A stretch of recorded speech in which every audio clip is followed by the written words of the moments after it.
Mahkamah Konstitusi menggelar sidang perdana perselisihan hasil Pilpres 2024. Narasi kecurangan pemilu dan intervensi Jokowi dalam pemilu terdengar dalam sidang hari ini.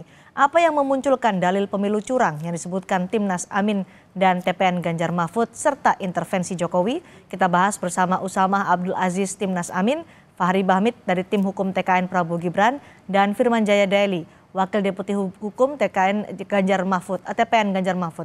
Kita akan pertama ke Timnas Amin terlebih dahulu dengan Mas Usama.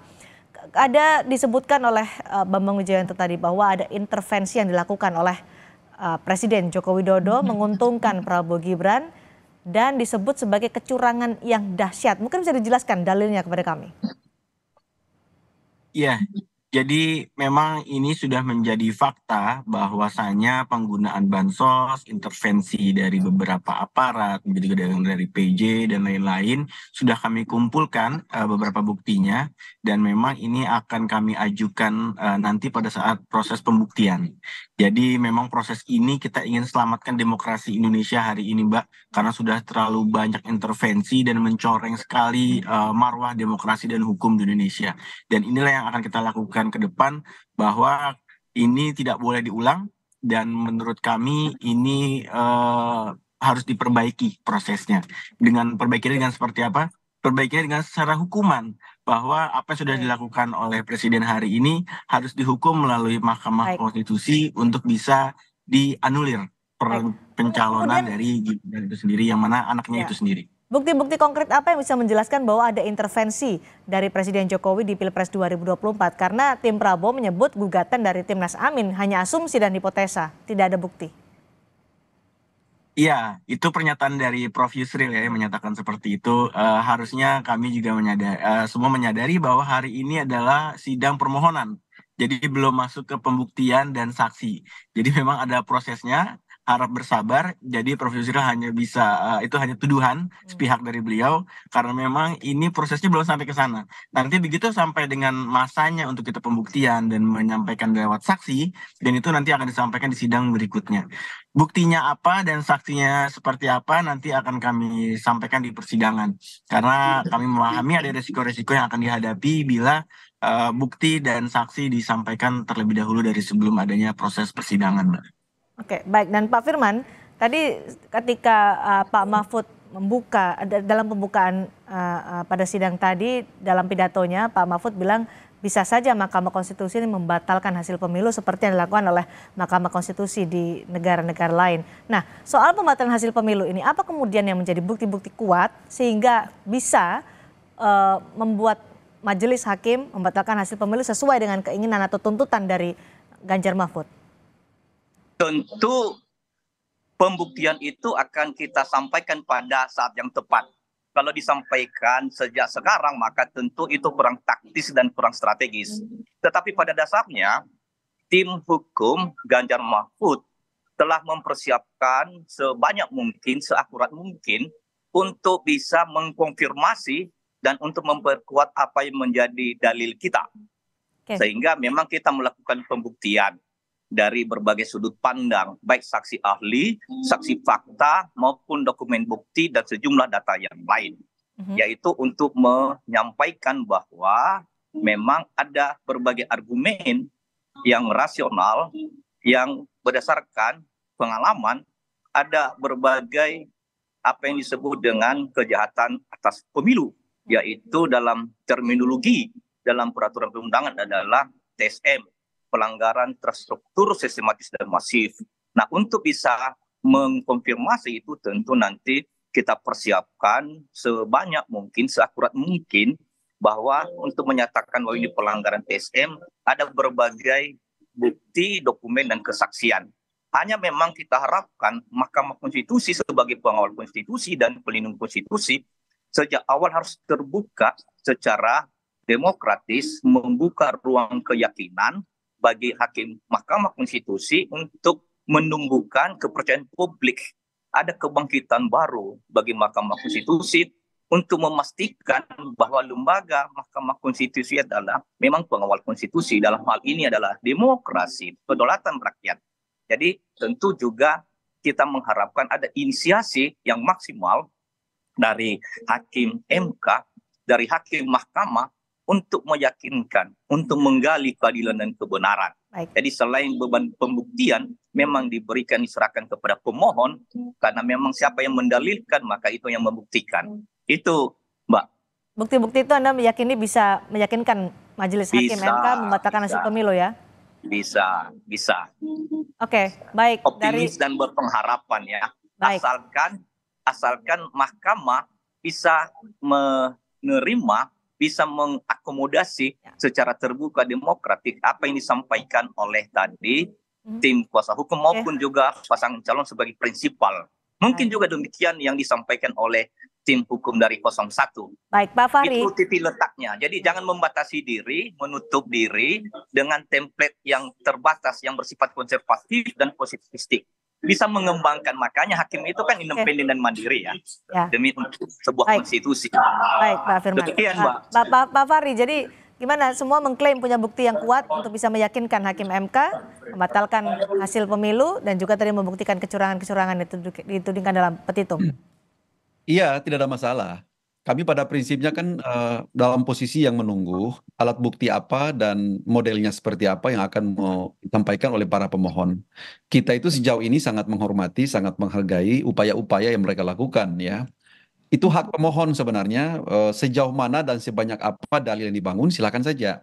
Karena ada konsekuensi dalil yang banyak berkonsekuensi terhadap alat bukti yang dihadirkan, kan begitu. Jadi kalau misalnya dalilnya ada 50 alat bukti, kalau dalilnya 100 alat bukti dan seterusnya, atau mungkin lebih daripada itu. Jadi prinsipnya sesuai dengan hukum acara yang berlaku, kami menunggu apa yang diajukan nantinya di Mahkamah Konstitusi. Itu yang pertama. Yang kedua, kita juga tidak boleh misalnya seperti narasi yang disampaikan oleh Bang Firman tadi untuk membarter Mahkamah Konstitusi atas nama mengembalikan marwah dan kepercayaan, mengembalikan trust publik agar Mahkamah Konstitusi melakukan sesuatu. Kan sangat tendensius kalau kita misalnya hari ini mencoba untuk melihat potret masalah yang ada di Mahkamah Konstitusi, lalu kita barter dengan persoalan saat ini ketika pemohon mengajukan permohonan ke Mahkamah Konstitusi, lalu kita meminta, hai Mahkamah Konstitusi, Anda harus memperbaiki namanya, memperbaiki reputasimu, lalu harus memutus seperti ini dan seperti itu. Bukan begitu ceritanya, karena kenapa? Mahkamah Konstitusi itu, walaupun ditimpa dengan berbagai persoalan, standar dalam penyelesaian persoalan konstitusionalitas, standar dalam persoalan penyelesaian sengketa ketatanegaraan maupun sengketa pemilu, itu punya standar, sudah settle. Jadi tidak bisa kita misalnya merayu ataupun mungkin mengagitasi agar harus hakim konstitusi keluar dari pakemnya lalu melakukan sesuatu sesuai dengan ekspektasi para pihak. Itu berarti kita mengajak Mahkamah Konstitusi untuk bertindak imparsial. Itu tidak bisa seperti itu. Satu hal yang saya mau katakan bahwa Mahkamah Konstitusi Republik Indonesia bukan Mahkamah Konstitusi Austria seperti yang didalilkan oleh para pemohon tadi. Boleh saja itu dijadikan sebagai sebuah referensi. Apa yang membuat itu berbeda? Tapi pada hakikatnya kita punya konstitusi dan punya desain hukum, punya desain ketatanegaraan yang tidak boleh sama dengan negara lain. Jadi kira-kira seperti itu. Jadi termasuk kalau hari-hari ini mahkamah cuma mengadili apa yang kira-kira menjadi kompetensinya, jangan kita merayu atau mendesak untuk harus keluar soal itu. Oke. Kira-kira Pak Firman, tidak bisa seprogresif itu seperti yang diharapkan oleh Prof. Mahfud. Pada dasarnya bisa, karena MK sendiri pernah mengeluarkan terobosan-terobosan hukum yang progresif. Mengapa? Karena pesan moral politik bernegara yang disampaikan adalah soal basis kedaulatan rakyat, demokrasi, dan juga konstitusi dalam sejumlah pilkada di daerah-daerah. Bahwa memang di Pilpres belum pernah ada, iya. Tapi kemungkinan itu ada. Makanya jangan sandera MK, jangan dibatasi MK jikalau dalam rangka menggali keadilan kebenaran itu bisa dilakukan. Jangan, ini tidak kepentingan partikular 03, 01, bahkan 02. Ini beyond pemilu, beyond bahkan Indonesia itu untuk hari ini dan ke depan. Kebetulan aja kasusnya adalah Pilpres. Nah, ingat betul sejumlah civil society, sejumlah perguruan tinggi, guru besar, akademisi, intelektual ilmuwan, aktivis perempuan, aktivis pemuda NGO, ya udah pernah menyampaikan, seniman budayawan, jurnalis soal agregasi ini untuk disampaikan.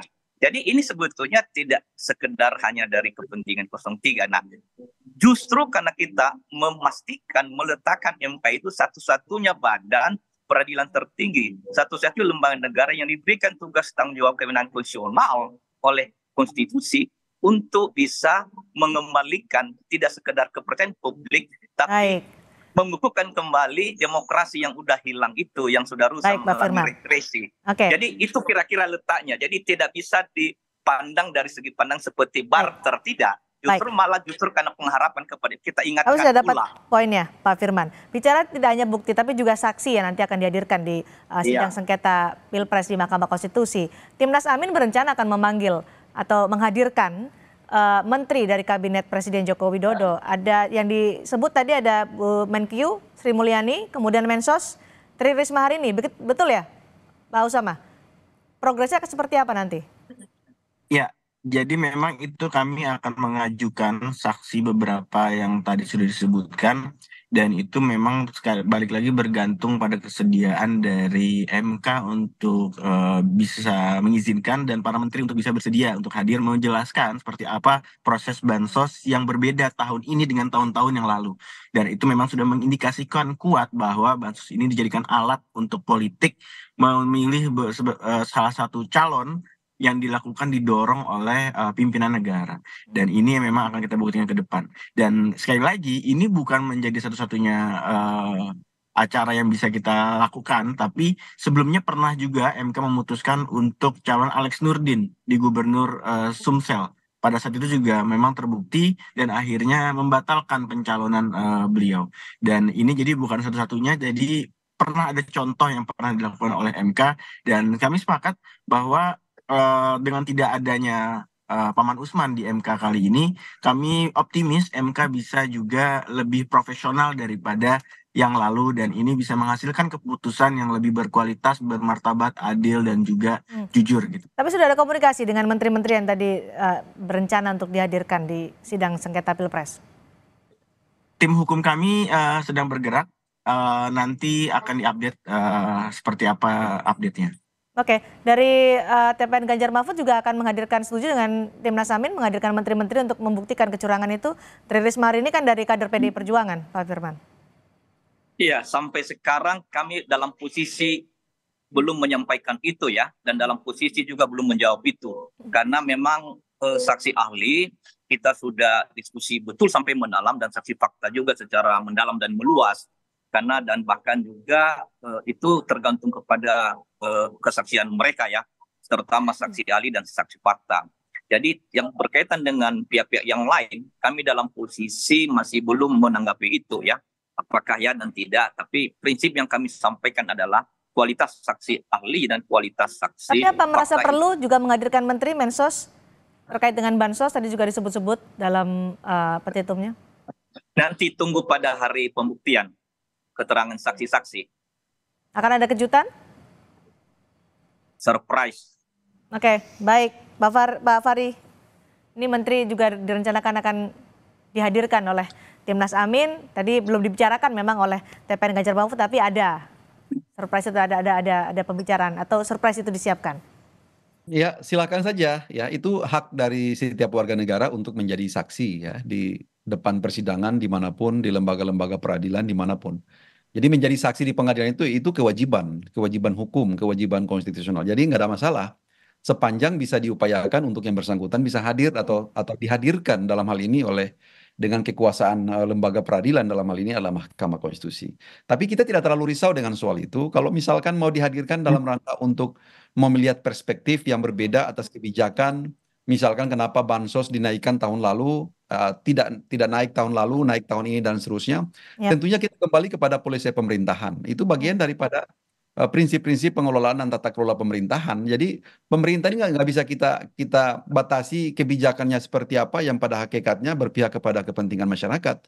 Kapanpun dan dalam situasi apapun itu pemerintah punya kebijakan untuk melakukan itu. Apalagi dalam rangka mendorong untuk terciptanya tingkat kesejahteraan masyarakat. Jadi saya kira itu sesuatu yang biasa saja ya. Kalau kita itu tidak terlalu riskan dengan soal itu ya, soal kebijakan pemerintah dalam rangka untuk bansos, dalam rangka untuk menaikkan insentif ataupun mungkin gaji penyelenggara pemilu, karena memang itu menjadi kewajiban hukum yang diatur dalam APBN, tentunya punya ada plafon anggarannya diatur dalam batang tubuh APBN, dan semua itu menjadi sesuatu yang legal. Bukan sesuatu yang aneh gitu ya. Jadi nggak ada masalah kalau itu mau di-challenge ke pengadilan, kami tunggu saja. Saya dari Pak Firman itu tidak ada masalah. Silakan saja. Ya. Silakan, Pak Firman ya. Sebenarnya tidak juga, karena saya pernah berapa kali ikut merumuskan undang-undang ya. Itu presiden, apalagi menteri, betapapun diberikan tugas tanggung jawab pimpinan fungsional, tapi tetap dibatasi oleh undang-undang supaya negara kita sebagai negara hukum demokratis tetap sedemikian rupa. Misalnya soal bantuan sosial, itu berkaitan dengan jumlah yang dikeluarkan dari APBN kita, itu anggaran negara, itu keuangan negara. Tidak boleh ada penyalahgunaan kekuasaan, tidak berarti setiap kapanpun itu bisa dilakukan. Belum lagi kita tidak memiliki force majeure, kemendesakan, kedaruratan. Kalau bilang misalnya bahwa ini El Nino, harus dalam bentuk diberitakan bahwa ini bencana nasional. Tidak ada keputusan presiden mengenai bencana nasional kalau dibilang El Nino. Dan jumlahnya pun itu sangat tinggi sekali. Dan itu rentang waktu kan 2-3 bulan menjelang pemilu. Jadi ada relasi keinginan soal bantuan sosial itu oleh negara, dalam hal ini oleh misalnya kekuasaan, untuk bisa memiliki dampak terhadap elektoral. Jadi bukan berarti boleh kapanpun setiap saat. Apalagi soal siapa yang menerima bansos, susunan keluarganya, di mana lokasinya sesusnya, itu harus terdaftar di kementerian. Jadi walaupun presiden itu misalnya sebagai kepala atau pemegang tunggal kekuasaan pemerintahan, kekuasaan negara, tapi itu kan harus dibatasi, tunduk pada konstitusi, tunduk pada undang-undang. Siapapun presidennya, siapapun menterinya, itu sistem. Makanya ada Indonesia sebagai negara hukum, nggak boleh sewenang-wenang, nggak boleh semena-mena. Kapan, di mana, makanya perlu ada pengaturan, penataan. Dan itu dirumuskan dalam berbagai undang-undang. Sebab kita tidak menuju kepada negara otoritarian, negara yang fasis, negara yang tidak berdasarkan negara hukum demokratik. Oke, sebagai rakyat. Sebagai tadi yang ingin menghadirkan Menteri Sosial, Pak Usama. Jadi apa kemudian yang diharapkan dan nanti disampaikan oleh Menteri Sosial? Kalau kita belum tahu ya bagaimana tanggapan atas permintaan untuk hadir di Mahkamah Konstitusi. Tapi apa yang kemudian diharapkan oleh Timnas Amin dari Mensos Tri Risma hari ini dan Menteri Keuangan Sri Mulyani? Ya, seperti kita ketahui bersama bahwa Mensos sendiri sudah menyatakan di DPR bahwa anggarannya memang yang dianggarkan sejak awal tidak sebesar itu. Dan beliau sendiri tidak dilibatkan dalam penyaluran bansos. Ini menjadi pertanyaan besar bagi kita dan pernyataan ini harusnya bisa dikembangkan menjadi fakta dan bukti di lapangan. Bahwa seorang Mensos tidak dilibatkan, anggaran tidak sebesar itu, dan data yang digunakan untuk penyerahan bansos itu menggunakan data apa? Dan ini juga belum bisa dijelaskan gitu loh. Jadi data dasar siapa penerimanya itu belum bisa dijelaskan. Dan saya yakin Ibu Sri Mulyani, Ibu Risma hari ini orang-orang yang memang negarawan yang mau untuk bisa hadir dan menjelaskan ini semua demi perbaikan demokrasi bangsa Indonesia ke depan. Dan saya yakin ini bisa dilakukan ke depan. Dan setuju dengan tadi Pak Firman bahwa ke depan kita bisa lihat banyak kejutan di MK ini. Baik, sayang sekali komunikasi kami dengan Pak Fahri Bahmid, tim hukum TKN Prabowo Gibran terputus baru saja, tapi waktu sudah habis, sudah sangat sempit. Terima kasih Pak Usama Abdul Aziz dari Timnas Amin dan Pak Firman Jaya Daily dari Wakil Deputi Hukum TPN Ganjar Mahfud tadi juga bergabung bersama kami, Pak Fahri Bahmid, tim hukum TKN Prabowo Gibran. Terima kasih Bapak-Bapak.